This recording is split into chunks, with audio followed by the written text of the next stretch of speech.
오늘은 우리가 이 성찬에 관한 이야기를 좀 해보려고 합니다. 기독교의 가장 중요한 의식이라고 말할 수 있는 이 성찬 의식입니다. 이 성찬 의식이 왜 그렇게 중요하고 그 속에는 주님께서 말씀하시고자 하는 우리의 구원의 방법이 들어있어요. 어떻게 하면 구원을 얻는 것이냐. 그 다음에 성찬을 하시면서 그때부터 이제부터는 옛 언약이 된 것이 아니라 이제부터는 새 언약이 시작됐다. 다시 말한다면 6월절 그 예레미야를 통해 가지고 예언했던 모든 것들이 구약 예언들이 다 해결되고 신약의 새로운 언약이 되었다. 그래서 구약과 신약을 나눠지는 경계선이 바로 어디냐면 예수님의 십자가요. 그것을 구체적으로 설명하고 말을 해주는 모델이 바로 오늘 우리가 해야 할 성찬식인 것입니다. 성찬식은 벌써 구약에 있는 6월절 때부터 이제 준비가 되어져 오고 이렇게 진행되어진 것입니다. 여러분들 6월절이라고 하면 아실 것입니다. 뭔지는 모르지만 하여간 6월, 유자가 이게 이제 넘을 유자입니다. 우리 넘다라고 하는 넘을 유격해서 넘어가서 치는 거죠. 유격 뭐 이런 거. 아니면은 월자도 넘을 월자예요. 월남민, 베트남 사람을 말하는 게 아니라 월남 실향민들, 우리 남쪽으로 넘어온 사람들. 그래서 유자와 월자는 넘어간다라는 것이에요. 이스라엘이 애굽의 노예가 되어가지고 430년 있다가 10가지의 어마어마한 기적을 베풀어도 9가지를 베풀어도 바로가 꼼짝을 안 하고 끝까지 저항을 하고 버티는데 이 마지막 10번째 그들에게는 재앙이고 이스라엘 백성들에게는 축복이고 기적이었던 이 사건, 이 6월절을 통해서 이스라엘이 해방받은 것입니다. 이스라엘이 해방되는 방법은 특이한 방법을 쓰지 않으셨어요. 무슨 어떤 무시무시한 어떤 방법이 아니라 간단했어요. 6월절 날 어린 양을 잘 준비했다가 양을 잡아서 피를 낸 다음에 그것을 문설주 안에 다 바르는 거예요. 문설주. 그러니까 문 이렇게 입구 문 양쪽에 있는 기둥하고 위에 거기를 이렇게 피를 바르는 것입니다. 그리고 그 안에 들어가 있으면 그 안에 있는 자는 누구든지, 심지어 애굽 사람이라 할지라도 모세가 말한 이 하나님의 말씀을 믿고 양을 발랐다고 한다면 그 사람도 구원을 받는 거예요. 거기에는 죽음의 사자, 이스라엘을 구원하는 사자요, 또 그 피를 바르지 않은 곳에 들어가서는 첫 번째 난 장자, 사람에게는 장자, 짐승에게는 초태생, 첫 번째 난 짐승, 모조리 죽이는 거예요. 결국은 이 죽음의 사자가 지나가면서 모든 사람을 죽일 수밖에 없는 그런 어마어마한 일이 벌어지는데 딱 하나, 거기다 엄청난 일을 한 게 아니잖아요. 양을 잡아서 그곳에 피를 바르고 그 안에 거하면 있는 사람은 구원을 받았다는 거. 여러분, 이게 언제 일어난 일입니까? 이게 3500년 정도 전에 일어난 일입니다. 이스라엘 백성은 지금까지 오늘날까지 이것을 대대에 지키는 절기가 되었으면서 유대인들은 지금도 계속해서 이것을 지키고 있고 2000년 전에는 예수님이 그 절기를 지키러 가셔서 그 절기를 지키시면서 이제 뭔가를 말씀하시는 거예요. 6월절의 대표가 무엇일까요? 그건 바로 어린 양입니다. 6월절은 식사를 하는 건데 그날 저녁에 식사를 하는 겁니다. 그 집안에 모여서 식사를 하는 건데 그 식사의 핵심은 결국은 양고기 먹는 겁니다. 나머지 쓴 나물이나 아니면 무교병, 발효되지 않은 그냥 밀가루 떡 같은 거, 딱딱한 떡 같은 걸 먹는 것, 이 두 가지는 이제 보조예요. 보조. 핵심적인 것은 양고기를 먹는 것입니다. 그 양고기를 먹으면서 6월절 날 어떤 일이 있다라고 하는 것을 강조하고 이게 무엇을 의미하느냐, 이 밤에 무슨 일이 벌어졌느냐라고 그 6월절을 준비한 가장이 자녀들에게 물어보고 자녀들은 이날 하나님께서 우리를 구원하셨고 죽음의 사자가 넘어갔습니다 대답하고 그 다음에 쓴나물을 먹고 고기를 먹고 식사를 하는 거예요. 저녁 식사를 하고 포도주를 마시면서 하나님께서 또 이 진정한 6월절을 이제 내년에는 예루살렘에서 꼭 이루어질 수 있도록, 진짜 6월절이 이루어질 수 있도록 메시아가 오시도록 오늘날 유대인들이 그렇게 하는 것입니다. 여러분, 6월절의 핵심은 양고기요. 바로 누구겠어요? 그게 6월절 어린 양으로 죽으신 예수 그리스도를 얘기하는 것입니다. 오늘 읽은 본문 첫 절 누가복음 20장 7절에 보면 이제 그 유월절이 다가옵니다. 예수님은 마지막 일주일을 그 유월절이 있는 절기에 올라가셨어요. 일부러 그 타이밍에 하나님께서 모든 것을 준비하셔서 마지막을 그것으로 포커스를 맞추고 계신 것입니다. 1500년 전에 모세를 통해서 이스라엘 백성에게 시행했던 그 일, 그리고 다윗과 많은 믿음의 선배들을 통해 가지고 온 이스라엘이 지키겠던 그 일, 그러나 부패한 왕들로 인해서 그것이 중단되었지만 요시야를 통해서 다시 다 회복되어 가지고 온 이스라엘이 유월절을 섬겼던 그 일, 그것을 지키면서 행하면서 유월절 양의 피를 보고 유월절 양의 고기를 먹고 유월절을 기념하면서 우리가 구원받았다라고 하는 그 일을, 그 날짜에 예수님이 예루살렘에 올라가시는 거예요. 그리고 올라가셔서 이 유월절 양이 바로 나를 의미하는 거다라고 선언하시고, 그 유월절의 양의 피를 너희들이 지금까지 기다렸는데 그 유월절의 양은 바로 나의 죽음, 내 십자가의 보혈로 말미암아 구원을 얻고 내가 죽임당함으로 피를 흘림으로 이것을 믿는 자들에게는 죽음이 넘어가는, 죽음의 사자가 넘어가고 죽음에서 생명을 얻게 되는, 이스라엘 백성들 애굽 바로가 아무리 버틴다고 해도 이 죽음의 사자가 그를 지배하고 그를 누르니까 그 죽음의 공포를 이기지 못하고 그 죽음의 무게를 이기지 못하는 거예요. 그런데 그 죽음의 사자가 이스라엘 모든 민족들에게는 무엇을 줬어요? 생명을 준 거예요.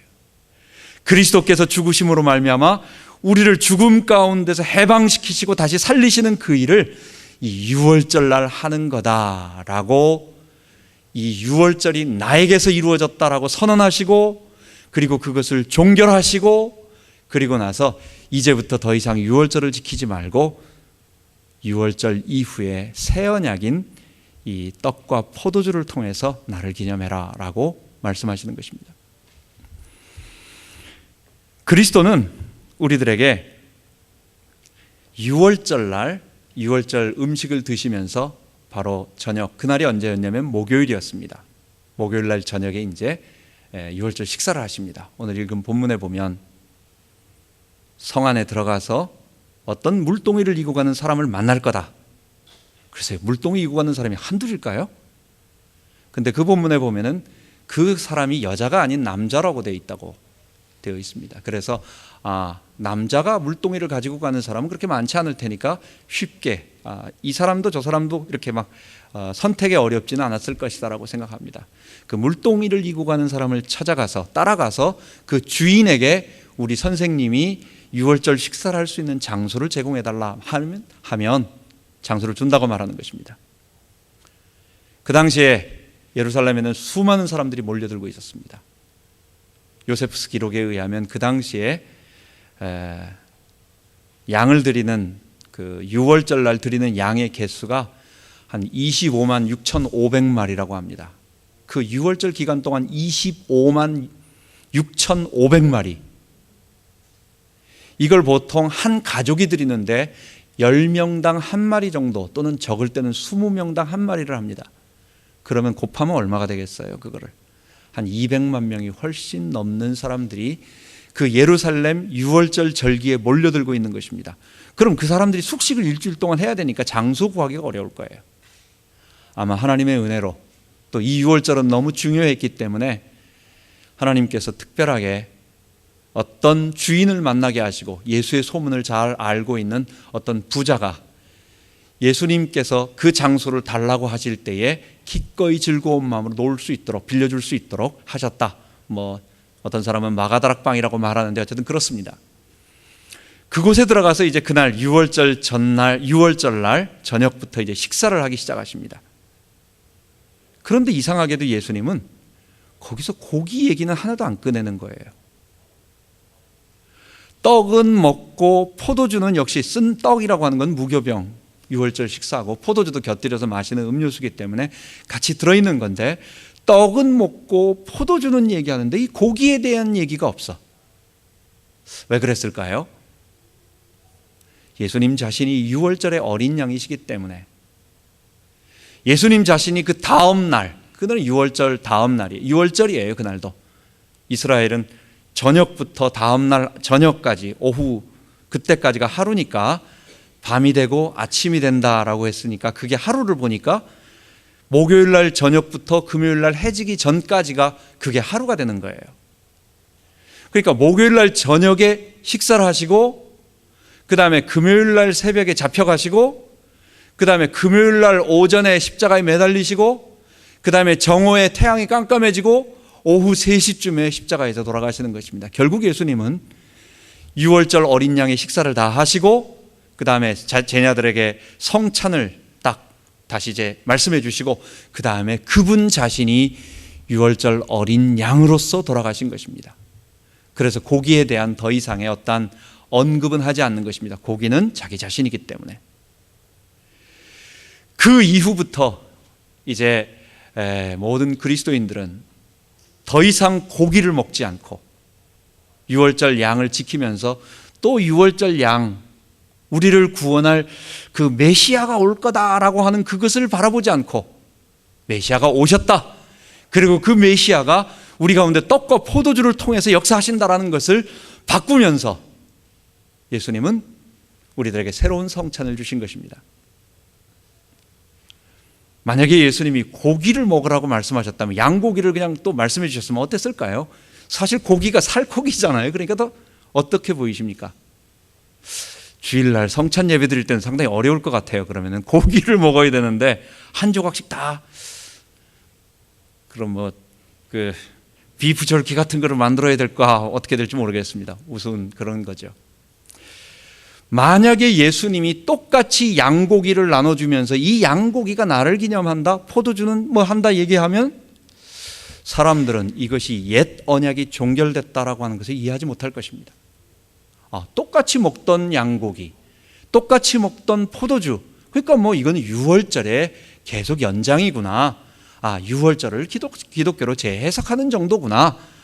기독교는 유월절을 조금 개혁적으로 이렇게 이해하나 보다 정도가 되는 것이지, 이것은 옛 언약이라고 하는 우리가 율법을 행하고 지킴으로, 그리고 내가 하나님의 은혜가 아닌 내 노력으로 구원을 얻는다라고 하는 그 언약은 종결되었고, 이제는 그리스도의 십자가로 말미암아 모든 민족이 함께 성령으로 말미암아 구원받는 이 새로운 언약이 도래했다라고 하는 것을 이게 이해하지 못할 거예요. 옛 언약의 종결과 새 언약의 시작이라고 하는 그 시발점을 예수님께서 만약 양고기를 그냥 이렇게 이거 그렇게 한번 또 먹어봐라 라고 말한다면 그것은 그렇게 될 가능성이 많다. 그래서 아마 예수님은 완전히 옛 언약을 종결시키시고, 그래서 유월절 양고기는 더 이상 필요 없다. 그래서 지금 수많은 양들이 살아나게 된 거예요, 예수님 때문에. 그리고 이제는 새로운 언약을 주신 것입니다. 여러분, 예수님이 제정하신 이 유월절 양고기를 이제는 떡과 포도주로 바꾸는 성찬 예식에 아주 중요한 우리의 구원의 방법이 들어 있습니다. 그것을 오늘 우리가 살펴보도록 하겠습니다. 첫 번째, 성찬은 십자가와 부활의 그리스도와 연합되는 구원, 그렇게 되는 것을 우리에게 말해주고 있습니다. 오늘 읽은 누가복음 22장 19절에 보면 떡을 나눠주시면서 얘기하십니다. 이것을 먹으라, 이것은 너희를 위하여 주는 내 몸이니라, 이렇게 말씀하고 계십니다. 예수님이 가지고 계신 예수님의 떡을 먹으면서 예수님의 몸이 우리 속으로 들어와요. 포도주를 마시면서 예수님의 피가 내 속으로 들어와요. 이건 뭘 의미하겠어요? 예수님이 내 안에 들어오시는 거예요. 글자 그대로 예수님이 내 살이고 내 피다라고 말씀하시면서 이것을 먹어라. 이 말은 우리 속에 떡과 포도주가 들어옴으로 말미암아 내 속에 예수님이 거하시는 것을 의미하고 상징하고, 단순한 상징 정도가 아니라 진짜 그게 예수님의 살과 피로 바뀌어버린다. 그건 화채설이라고 하는 캐톨릭이 우린 그걸 말하지 않습니다. 예수님이 그 떡과 포도주 안에 영적으로 임재하신다. 떡과 포도주라고 하는 상징 속에 단순히 상징으로만 그냥 끝나지 아니하고 머릿속의 상징으로만 끝나지 않는 게 아니하고 그때 임재하셔서 정말 내 속에 주님이 나와 함께 하시는 거예요. 여러분, 이게 그리스도와의 연합입니다. 주님이 내 안에 들어오셔서 나와 함께 하시면서 인격이신 그분이 내 안에 전체로 들어오셔서 나와 함께 다 감싸주고 계시는 그것. 우리의 구원은 바로 그 방법이 아니면 안 되는 거예요. 이건 너무도 놀라운 것입니다. 떡과 포도주를 먹고 마시면서 예수님의 십자가와 부활을 보면서 그 구원이라고 하는 것은 뭐냐? 주님이 내 안에 주인으로 들어오셔서 정말 인격으로 살아계시는 그것. 이게 뭐예요? 이게 주님과 나와 연합되는 거예요. 예수님의 영이 내 영하고 막 뒤섞여가지고 혼합이에요. 이건 아니에요. 그러면 내 인격은 없어져 버리고 내가 예수가 되는 것도 아니고 예수도 아니고 또 나도 아닌 제3의 인격이 되는 것도 아니고 나는 그대로 있는 상태에서 영이신 그분이 내 지정의를 딱 같이 함께 내 안에서 같이 거하시는 거예요. 뒤섞이지 않는 거예요. 그래서 혼합이라고 말합니다. 혼합이 아닌 연합이라고 말하는 거예요. 여러분, 우리의 구원이 그리스도께서 내 안에 연합해 주지 아니하시면 안 되는 이유가 있는 것 같아요. 그거는 우리가 사람이기 때문에 그렇습니다. 인격이기 때문에 그렇습니다. 우리는 죽을 때까지 아마 주님이 오셔서 순간 딱 정지시키기 되기 전까지 우리의 지정의 컨트롤을 내가 하고 있지 이것을 빼앗기지 않아요. 특별히 아주 특별한 경우 하나님께서 어떻게 하시기 전까지는 내 지정의 인격을 주님이 잡고 완전히 나는 로봇처럼 만들어가지고 하는 그게 없어요. 주님은 내 지정의 인격을 그대로 사용하시는 것입니다. 이런 죄인이 구원을 얻으려고 한다면 죄에서 벗어나서 의로운 하나님의 백성이 되어야 되는데 결국은 하나님이 은혜를 주시고 하나님이 축복하시고 하나님이 감동 주시지만 실제로 행동은 누가 해야 되는 거예요? 결정은 누가 하고 그 마지막 그 움직이는 건 누가 해야 되는 거예요? 그 사람이 하는 거예요. 우리가 하는 거예요. 그런데 우리가 주님께로 돌이키고 우리가 하나님 앞으로 나아가고 우리가 우리의 마음 문을 열고 나의 죄인됨을 고백하고 물론 그 이전에 성령께서 내 마음에 감동을 주시고 은혜를 주시지만 그러나 그 감동과 은혜 속에서 내가 내 마음을 오픈하려고 하는 것은 결국은 내 지정의 인격이 내가 스스로 되어져야 되는 거예요. 이게 인간의 너무 중요한 부분입니다. 우리는 자꾸만 이런 생각을 합니다. 구원을 내 지정의 인격이 아닌 하나님이 다 해버리시면 참 좋겠다. 예를 들어서 나는 병원 수술실에 마취되어가지고 가만히 아무것도 안 하고 딱 누워있으면 의사 선생님이 알아서 다 찢어보고 뭐 볶고 뭐 꼬매고 뭐 어떻게 해가지고 알아서 내가 눈 딱 떴으면 딱 살아난 거. 나는 한 거 하나도 없는데 다 저절로 다 되어버린 거. 하나님의 구원이 마치 이런 스타일의 것으로 우리는 생각하기 쉬워요. 사람의 구원은 우리의 인격에 오염된 부분이기 때문에 외과 수술적으로 구원할 수 있는 게 아니기 때문에 내 인격에 오염된 이 죄를 씻어내고 벗겨내고 닦아내고 정결케 하고 불사르고 하는 모든 것들은 하나의 방법밖에 없는 거예요. 그것은 내 스스로 내가 내 것을 포기하고 주님의 주인 되심을 인정하는 그 사건을 내가 고백하고 체험하지 않으면 이건 안 열리는 거예요. 사람이에요. 우린 사람. 여러분, 그것입니다. 그래서 하나님의 방법은 인간을 갖다가 로봇처럼 해가지고 저절로 그냥 하나님이 알아서 다 해버리고 인간은 그냥 눈 딱 떠버리면 구원 그냥 구원 아무가 없으면 붕어빵처럼 만들어가지고 머릿속에다가 칩 하나 딱 꽂아주면 구원. 그러면 싹 다르게 행동하고 얼마나 좋겠어요. 그럼 뭐 성화도 필요 없고 우리 삶도 필요 없고 뭐 그냥 공상과학 만화에 나오는 얘기죠. 우리 매트릭스 같은데 이렇게 영화에서 공상처럼 말할 때 머릿속에다 어떤 기억을 갖다 딱 집어넣으면 띠리리리릭 해가지고 사람이 그냥 뭐 헬리콥터도 운전하고 뭐도 운전하고 자기 마음대로 그냥 어느 날 갑자기 그냥. 여러분, 사람은 그런 게 아닙니다. 사람은 내가 내 지정의 인격을 가지고 스스로 독립적으로 행동하는데 이거는 내 힘으로 절대로 할 수가 없어요. 내 힘으로 내 것을 포기하고 나의 죄의 본성을 이겨할 수가 없어요. 그래서 구원은 그분이 주님께서 내 안에 들어오셔서 나를 딱 잡고 계시면서 나와 함께 하시면서 나를 변화시키시면서 나를 도와주는 방법이 아니고서는 안 되는 거예요. 우리 다니엘 호돈이라고 하는, 나다나엘 호돈이라고 하는 사람이 쓴 큰 바위 얼굴이라는 것이 있습니다. 여러분 아시죠? 우리 국어책에 옛날에 나왔어요. 어떤 마을에 어떤 소년이 있었는데 이 소년이 그 마을에 전설이 하나 내려오는 겁니다. 그게 뭐냐면 저 앞산에 있는 큰 바위가 있는데 그게 사람의 얼굴하고 비슷하게 생겼어요. 마치 마운트 러시모어에 있는 그런 그건 돌로 의도적으로 조각한 거지만, 그러나 그 바위가 사람 비슷하게 생겼기 때문에 저 바위 얼굴을 계속 바라보면서 어려서부터 자라는 겁니다.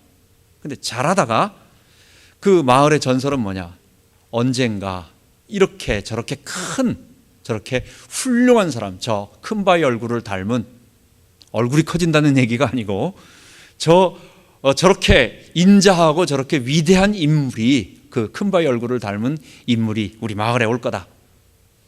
어려서 이 아이는 계속해서 그렇게 자랐어요. 근데 정치가 누구도 와보고, 돈으로 크게 성공한 어떤 사람도 와보고, 또는 무슨 법률가도 와보고, 근데 그 사람이 지위는 대단한데 가만 보니까 아무것도 아니야. 이 사람들이 썩은 냄새들이 폴폴 나고 전혀 그러지 않아요. 근데 어느 날 이 소년이 목회자가 되고 설교자가 돼가지고 계속 설교하면서 이제 사람들에게 감동을 시키는데, 어느 날 보니까 이 소년의 얼굴이 바로 그 큰 바위 그런 얼굴이 되어 있다는 것입니다. 그래서 자기는 그 큰 바위 얼굴을 닮은 사람을 기다렸지만 알고 보니까 자기가 그 바위의 얼굴이 된 위대한 사람이 되었다는 것입니다. 여기서 말하고자 하는 건 뭐예요? 여러 가지가 있겠지만 사람은 바라보고 소망하고 닮고 싶어하는 것은 닮아간다는 거예요. 우리 심리학에서 실험을 있었습니다. 우리 학교에서 뭐 이렇게 그 수업 시간에 배웠는데, 전혀 모르는 사람에게 부부의 사진을 가지고 오라고 해가지고 뭐 한 수십 쌍을 갖다가 아내와 남편을 갖다가 증명사진을 딱 해가지고 여기다 뿌려 놓습니다. 그리고 아무도 모르는 사람에게 부부를 골라내라 하면은 한 70%는 골라낸다고 합니다. 그래서 둘이 하여간 전혀 모르는데도 이 사람하고는 비슷하다 하면은 거의 70% 80%까지 닮는다는 거예요. 여러분, 우리 유전의 법칙이라고 하는 것은 DNA 갖고 결정되는 겁니다. 사람은요, 무슨 DNA로 그 사람의 얼굴을 닮아가고 변화되는 거지, 그냥 놔둔다고 해서 닮아가는 게 아니라고 우리는 생물학적으로 배우고 있습니다. 그런데 왜 그럴까요? 사람은 자기가 좋아하고 또 자기가 함께하고 또 자기가 늘 접하는 사람을 닮아가고 비슷하게 되어 있어요. 그래서 우스갯소리로 부부는 서로 닮아가는데 부부는 3주 동안 서로 탐색을 한다고 합니다. 서로 연구를 한다고 합니다. 결혼하기 전에 3주 동안 이 사람하고 결혼할 거냐 말 거냐를 3주 동안 고생한대요. 그리고 석 달 동안 사랑한답니다. 3주하고 석 달 동안 사랑하고 3년 동안 싸우고 30년 동안 참고 견딘답니다. 그러면서 사람은 어쨌든 부부는 같이 살아가면서 이렇게 그 사람을 닮아간다고 얘기를 합니다. 이게 사람이에요. 사람은 자기가 좋아하는 사람의 모습을 닮아가고 자기가 좋아하는 어떤 목사님의 설교 스타일도 닮아가고 목소리도 닮아가고 흉내내는 것도 닮아가고 제스처도 닮아가고 다 닮아가게 자기도 모르게 안 한다고 하는데도 저 사람 그렇게 하네. 꼬맹이들은 아빠 뒷짐지고 걸어가는 뒷모습이 비슷하게 다 닮아가고 있어요. 다. 왜냐? 내가 바라보고 좋아하고 내가 하는 사람을 닮아가요. 그 방법이 아니고는 사람은 바뀌지 않습니다. 예수님이 내 안에 들어오셔서, 그 예수님이 내 안에 들어오셔서 나를 지배하시면서 나에게 말씀해 주시고 나와 교제해 주시고 나에게 늘 여러 가지 함께 한다라고 하는 증거로 서로 인격적인 관계가 되어지면 그때 사람은 바뀌는 것이지 그거 외에 다른 방법으로 사람이 바뀌지가 않아요. 그래서 구속이 어려운 거예요. 그래서 우리의 구원이 어려운 거예요. 그냥 하나님이 참 이 지구 있는 걸 싹 없애버리고 새 걸로 싹 만들면 참 좋은데 얼마나 그게 편하겠어요. 그게 정말 난 아무리 생각해도 그래요. 여러분, 우리가 뭐 예를 들어서 랩탑이든지 아니면 무슨 핸드폰으로 하나 샀는데 이게 자꾸 말썽을 부려. 이게 자꾸 꺼졌다 켜지고 자꾸만 먹통이 되고 산지 이틀 되고 3일 됐는데 계속 된다. 고쳐주세요. 이거 다 뜯어가지고 고쳐주세요 할 말은 어디 있어요? 새 거 주세요. 이거 버리고 새 거 달라고 하자. 아니면 돈 달라고 하든지. 여러분, 우리 그래요. 근데 하나님은 완전히 망가진 인간을 이거를 그냥 버려버리고 새로 만들면 어째 깨끗하고 얼마나 좋겠어요. 근데 그렇게 하지 아니하시고, 이거는 하나님이 우리를 사랑하시기 때문이라고 밖에 말할 수 없는 거예요. 우리를 구원하시기 위해서 너무 어려운 방법, 그 방법은 우리 곁에서, 아니 우리 옆에 있어도 잘 안 되니까 우리 안에 들어오셔서 그분이 우리에게 계속 인격적 교제를 나누시길 원하시는 거예요. 그분을 닮아가도록 만들게 하는 거예요. 근데 들어오신 분이 누구예요? 그리스도예요. 그리스도는 누구라고요? 하나님의 형상. 고린도후서 4장 4절에 보면 그리스도는 하나님의 형상이니라. 우리가 그리스도께서 내 안에 계시면 누구의 형상이 나타나요? 그리스도의 형상이 나타나요. 자녀들아 너희 속에 그리스도의 형상을 이루기까지 내가 다시 해산하는 수고를 하노라. 그리스도가 내 안에 계시면 그리스도의 모습이 나타나죠. 그리스도를 닮아가니까. 근데 그리스도는 누구예요? 그리스도가 하나님의 형상이에요. 그래서 그리스도를 모시고 내 안에 거하는 사람은 점점 하나님의 형상이 내게 나타나는 것입니다. 그래서 점점 그리스도의 모습으로 바뀌어가고, 그리스도의 모습이 어떤 모습이었어요? 범죄 이전의 에덴에서 아담이 하나님과 교제할 때 있었던 의로웠던 모습, 그 하나님의 형상의 모습이에요. 그 방법은 다른 방법으로는 불가능하다. 어떤 방법이요? 주님께서 그 하나님의 형상 되시는 그분이 내 안에 영으로 들어오셔서 나와 꼭 연합해 주셔서 떠나지 아니하시면서 계속 인격적인 교제로 서로 사랑하고 교제하고 존경하고 그분을 따르고 그분에게 순종하고 하는 이런 인격적 관계, 사귐이 있을 때 그분을 닮아가면서 변화되는 모습. 그래서 그리스도와의 연합이 아니고서는 우리의 구원이 없는 것입니다. 성찬의 떡과 잔을 마시면서 우리는 예수님이 내 안에 직접 들어오시는 것을 믿음으로 고백하고 실제로 확인하는 것입니다. 두 번째로, 그리스도께서 내 안에 들어오셨을 때는 예수님께서 오늘 본문에 보면 또 마태복음 26장 28절에도 보면 뭐라고 말씀하시느냐? 이것은 죄사함을 얻게 하려고 많은 사람을 위하여 흘리는 바 나의 피라고 말씀하십니다.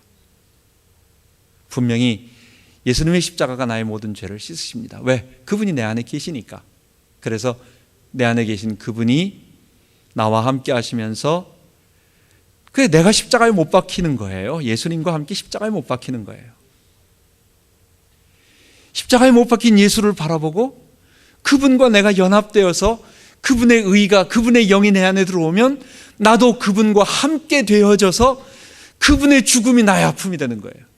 그분의 고통이 나의 고통이 되는 거예요. 그분의 죽음을 보면서 아이고 재밌다. 그래 예수님 죽어주시면 좋지 또 죽어주시면 좋겠지 내가 그래서 오늘 또 나가서 죄 지면 예수님 또 십자가에 매달려 또 죽어주시면 나 또 구원받지 이런 식으로 생각을 할 수가 없어요. 주님과 나와의 인격적 교제, 그분이 내 대신은 내 죄를 위해 죽으셨다는 것을 알게 되고 믿음으로 고백하게 되고 그분이 나를 붙잡아 주시면, 그러면은 눈물과 내 속에 그분에 대한 감사와 감격이 넘치면서 다시는 죄를 짓지 않으려고 노력하는 것입니다. 하다가 넘어질 수는 있어도, 내가 안 지려고 노력하다가 아차 해서 넘어져가지고 깜짝 놀랄 수는 있어도 내가 재밌어가지고 요거 또 지으면 예수님 해결해 주시겠지, 요거 하고 해결해 주시겠지, 요거까지만 하고 예수님한테 나가자, 이런 식으로 되진 않는다는 거예요. 죄사함이 바로 그런 것입니다. 뿐만 아니라 예수님이 내 안에 들어오셔서 내 안에 의가 되어 주셔서 이 땅 살아가는 동안 내 이전의 죄는 다 용서해 주셔서 죄의 형벌이 이제 더 이상 없고 심판이 내게 없고 이전 지나간 일들을 다 잊어주시고 내가 저지른 모든 죄들을 다 잊어주시고 이제부터는 그 죄를 짓지 않고도 살 수 있는 힘, 그게 나에게서 나온 게 아니라 내 안에 계신 주님이 나에게 북돋아 주시기 때문에 얻는 힘. 그래서 로마서 4장 25절에는 예수는 우리 범죄함을 위하여 내어줌이 되고 십자가에서 죄 용서받고 그리고 또한 우리를 의롭다 하심을 위하여 살아나셨느니라. 그의 부활의 권능을 힘입어서 십자가에 못 박였을 때는 나의 죽음이 이루어지고 그래서 죄값을 용서받고 이제 내가 예수님과 부활할 때에 더 이상 죄로부터, 죄가 가져다주는 사망으로부터, 죄 때문에 나를 유혹하고 공격하던 사탄으로부터 내가 이제는 벗어나게 되는 거예요. 자유함을 얻게 되는 거예요. 해방을 얻게 되는 거예요. 그래서 자유함이라고 하는 것은, 죄로부터의 자유함은 죄를 짓지 않을 자유함이지 죄를 마음대로 지을 수 있는 자유가 아니라는 거예요. 사람들은 참 오해를 합니다. 마약 중독자에게 자유가 뭡니까? 그는 마약을 안 하는 자유예요. 마약 중독자는 깨고 나면 너무너무 비참해진 자기 모습을 알아요. 그래서 인간이 아니다, 내가 정말 내가 어쩌다가 이렇게 됐느냐라고 통곡하고 힘들어하지만, 그러나 몸이 요구할 때는 견디지 못하고 온갖 자기를 갖다가 학대하면서 그 순간에는 가서 약을 또 복용을 합니다. 그 잠깐 동안은 좋죠. 깨고 나면 그 다음부터는 도저히 일어날 수 없는 자기 자신에 대한 학대와 아픔이 있는 거예요. 이런 사람에게 자유가 뭡니까? 그래, 이제부터 마음대로 한번 마약을 해라, 이게 자유입니까? 자유가 아니에요. 그거는 마약의 종이에요. 자유는 뭐냐? 이제는 이 사람이 자발적으로 기쁜 마음으로 안 해도 되고, 마음껏 그 마약의 그 어마어마한 고통과 거기서 중독이 가져다주는 아픔으로부터 벗어나서 이제는 정상적으로 밝은 태양 아래서 살아갈 수 있게 만드는 게 자유예요. 죄로부터의 자유가 그거예요. 이전에는 내가 죄를 벗어날 수 없었는데 성령님이 내 안에 들어오셔서 내가 그리스도와 연합되어 십자가에 똑같이 못 박이고 그리스도와 함께 부활하면 이제부터는 더 이상 이 죄의 유혹으로부터 내가 못 이겨서 넘어지는 사망의 고통을 당하지 않는다는 거예요. 그래서 오 우리 영혼이 벗어났도다, 사냥꾼의 올무에서 벗어난 새같이 너무너무 기쁘다는 거예요. 우리 주님이 나와 함께 하시는 이 구원이 이 죄로부터의 자유라는 것을 우리가 십자가와 부활을 통해서 알아야 되겠습니다. 마지막으로 세 번째는 우리가 이 새 언약이라고 말했습니다. 새 언약의 핵심은 두 가지입니다. 옛 언약과 새 언약을 구분하는 것. 새 언약은 예레미야 31장 31절에서 33절에 말한 예레미야가 마지막 때에 하나님께서 이스라엘 백성이 맺었던 그것과 다르게 내가 나의 법을 너희 속에 두며 너희 마음에 기록할 것이다 라고 하는 것입니다. 그것이 바로 성령으로 우리 안에 거하시겠다는, 성령의 법을 우리 마음 가운데 주시겠다는 겁니다. 그래서 두 개예요. 옛 언약과 새 언약을 구분하는 것은 율법을 스스로 지키는 것과 그 다음에 이스라엘이라고 하는 폐쇄적인 민족주의입니다. 이게 옛 언약의 대표입니다. 이스라엘 나라, 유태인의 나라입니다. 그리고 그 유태인 나라들이 스스로 지키고자 하는 어떤 하나님의 능력과 은혜가 아닌 자기 힘으로 하나님의 의를 얻겠다라고 하는 그것, 이게 옛 언약의 대표예요. 구약이에요. 새 언약은 뭐냐? 내가 마지막 때에 내 영을 만민에게 부어주고 그 다음에 그들 속에 내 법을 심어줘서 그들이 즐거운 마음으로 내 법을 지키겠다는 거예요. 결국은 뭐예요?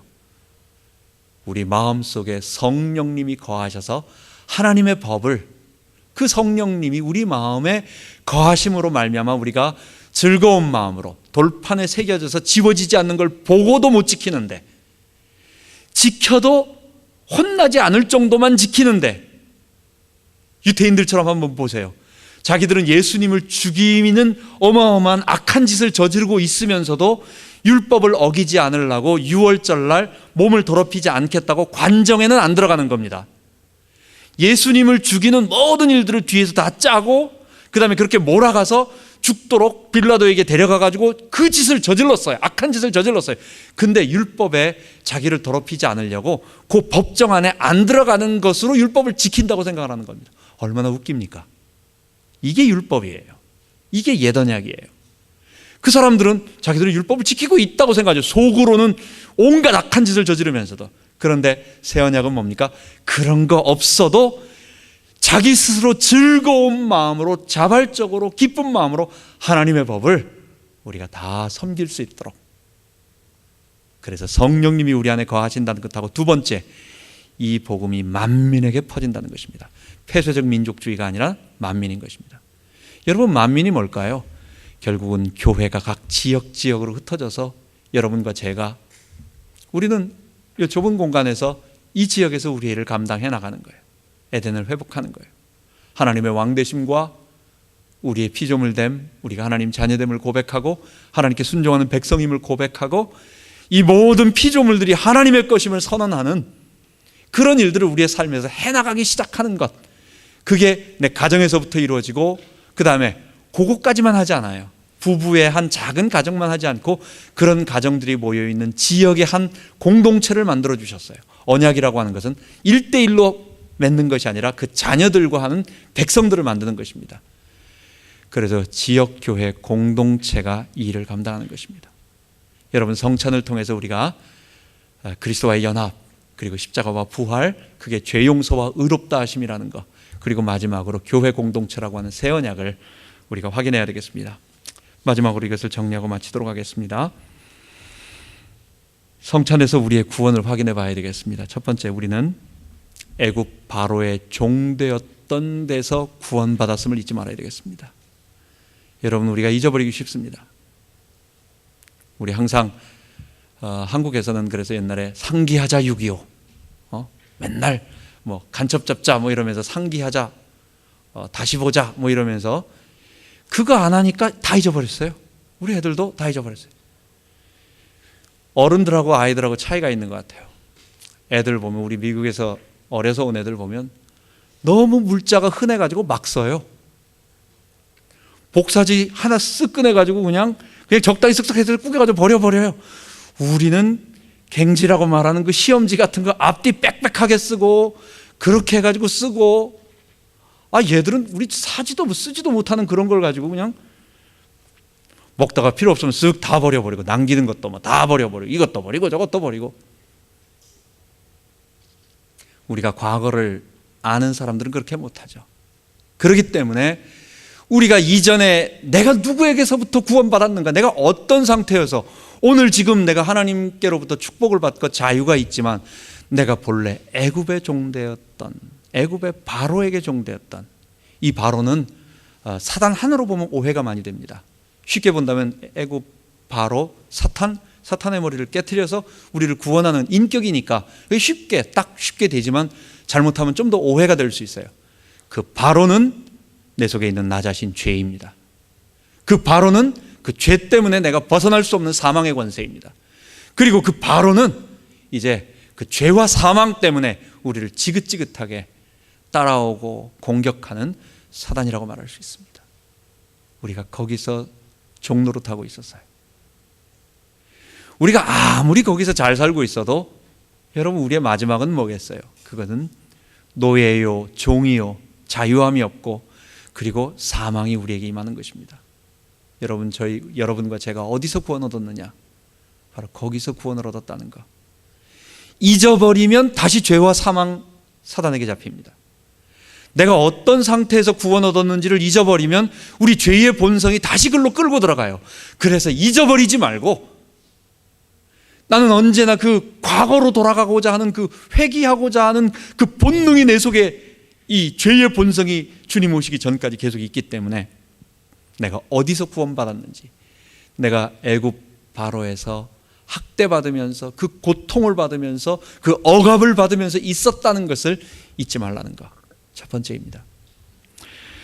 두 번째, 우리가 잊지 말아야 할 것은 날마다 그리스도와의 십자가와 부활에 동참하는 것입니다. 제가 정말 이 십자가와 부활을 생각하면서 얼마나 감격스럽고 감격스러운지, 제가 우리 아이가 둘째가 이제 목회의 길을 가겠다고 어쨌든 준비하고는 있는데, 제가 그랬습니다. 야, 너 신학교 가기 전까지 뭐 몇 년 걸려도 좋다. 너 로마서를 네가 암송하고 묵상하고 거기에 깊이 너 스스로 하나님 앞에 네가 이 말이 이것을 말하는구나 라고 하는 것을 너 스스로 말하기 전까지는 너 신학교 가지 마라, 너 목사 되지 마라 그랬어요. 왜? 저는 그걸 알기 때문에. 다른 분야는 모르지만 내가 걸어온 길 속에서의 목회자로서의 복음과 이 부분을 볼 때 그게 가장 중요한 길이라고 알기 때문에 내 아들한테는 그것을 말해줘요. 너 딴 거 하지 말고 지금 딴 거 아무것도 안 해도 괜찮고 너가 스스로 하나님 앞에 정말 복음에 치열하게 한번 싸워봐라. 너가 눈물 흘린 만큼, 지금 십자가 앞에 흘린 만큼 너의 평생 뭐 설교 잘하느니 못하느니 뭐 아는 지식이 있느니 없느니 박사가 됐느니 안 됐느니 두 번째 문제, 이건 아무것도 아니다. 아버지가 축구 선수였던 사람은 자기 아들을 축구 선수 만들 때, 우리 한국의 유명한 축구 선수 두 명이 그런 것 같아요. 아버지가 그 뭐 손흥민 선수하고 뭐 기성용 선수인지 그 아버지가 다 축구하고 이렇게 연관 있는 분인 것 같습니다. 해본 사람은 알아요. 어려서부터 기술 가르치지 않고 기본기만 가르치는 거예요. 그래서 가장 기초적인 거를 무조건 있는 대로 다 가르치고 체력을 기르게 만들고, 남들은 기술이 뛰어나가지고 고등학교 중학교 때 벌써 화려한 슛을 쏘고 막 이러는데 얘는 뛰고 패스하고 드리블하는 것만 계속 하다가 어느 정도 단계 올라가니까 그 기본기를 가지고 가는 거예요. 축구를 해본 사람은 그 핵심이 뭔지를 알아요. 제가 이 복음을 우리 성도들에게 십자가와 부활을 가르쳐서 이분들이 이 안에 거하도록 만드는 것이 얼마나 중요하고, 그것만 되어지면 그 다음부터는 정말 룰루랄라다. 이 신앙생활이 이게 너무너무 시온의 대로를 날아가면서 그 구원의 축복을 누리면서 한다. 여러분 30년 교회 다녀도 예수 믿는 게 뭔지 몰라요. 마지막에 가가지고 예수 믿는 건 다 그런 거 아니냐, 열심히 사는 거 아니냐, 뭐 교회 나가나 절간 나가나 똑같은 거 아니냐, 장로님이 그런 소리를 해요. 예수 믿는 건 그런 게 아닙니다. 예수 믿는 것은 이 십자가와 부활에 동참해서 내가 그분과 함께 죽고 그분이 내 안에 사실 때 오는, 그분이 나의 주인으로 연합되어서 나를 통치하실 때 오는 자유, 이게 구원이고 이게 생명 얻음이고 이게 헬라어로 번역된 것이 영생이고 이게 하나님 나라예요. 여러분 구구단을 암송하는 거는요, 계속 암송하는 거는 이거는 반복이 아니고 이거는 어리석은 짓이 아니에요. 이것이 있으면, 인도 사람들은 19단을 외운다고 합니다. 우리는 9 곱하기 9를 외우는데 그런데 19 곱하기 19을 해요. 그것을 계속 암송하면 그 다음부터는 그것을 근거로 무한대로 나가는 것입니다. 여러분 십자가와 부활이에요. 거기서부터 출발해야 돼요. 딴 데서 문고리 잡고 헛된 데서 시간 보내지 말고 그 안에 들어가서 그분과 함께 십자가에 못 박이려고 노력 한번 해보세요. 날마다 나를, 내 자신을, 나의 죄를, 내 옛자아를 주님과 함께 못 박고 그분이 내 안에 주인으로 사시기를 원하고, 이게 잘 안 되니까 어떤 사건 만날 때마다 그렇게 한번 생각해보고 그렇게 도전해보고 자꾸만 몸부림치면서 이것 한번 해보세요. 여러분 나중에 야, 우리 목사님 정말 고맙다, 어떻게 이걸 그렇게 나에게 그렇게 말해 주려고 했을까, 마지막에 큰절할 겁니다, 저한테. 여러분 정말입니다. 여러분 마지막에 목사님 식사 한번 하시죠, 이렇게 한번 마지막에 말할 거예요. 정말 이것보다 맞는 말이 없어요. 예수님의 십자가가 우리의 모든 키예요. 그리고 그 막연하게 예수님 붙잡아야 된다, 그치 뭐 예수님 믿어야지, 이게 아니에요. 그 예수를 믿는다는 것은 그분과 함께 못 박히고 그분이 내 안에 주인으로 통치하시는 거예요. 여러분 우리 교회가 그거 체험하기로 하면, 세 번째 구원은 그래서 내가 아니고 우리라는 것, 이게 뭐예요? 교회라는 것입니다. 자꾸만 우리는 내가라고 하는 것을 좋아합니다. 나라고 하는 거 뭐든지 내가 해야 돼요. 나. 근데 나라는 게 뭐예요? 자기 주인됨의 어떤 발로인 것입니다. 그래서 언제나 나라고 내가라고 하는 것이 아니라, 구원은 물론 내가 하나님과 1:1 관계 속에서 십자가를 우리가 못 박혀서 나는 쓱 빠져가지고 우리를 못 박는 게 아니에요. 십자가는 내가 못 박는 거예요. 그렇게 못 박힌 내가 모여있다라고 하는 거예요. 우리 공동체, 주님은 십자가에서 피 흘리시면서 성찬을 나누시면서 한 사람하고 하면 베드로야 너 살짝 일로 나와, 너 나하고 이렇게 하는 거다라고 말하지 않고 12 제자를 부르시고 그들에게 교회를 맡기시고, 그 다음에 그 사람들만이 아닌 그 사람들을 통해서 이루어지는 수많은 새로운 사람들이 다 우리의 공동체라고 하는 것을 말해 주셨어요. 다들 나만 장군 되지 말고, 다들 나 잘난 박사들 되지 말고 우리라고 하는, 그게 바로 교회 안에서 배우는 것입니다. 서로 나보다 남을 더 낮게가 아니고 더 낮게, 더 좋게 여기고 우리 그렇게 하는, 그래서 구원을 체험하는 우리 모두 되기 바랍니다. 기도하겠습니다.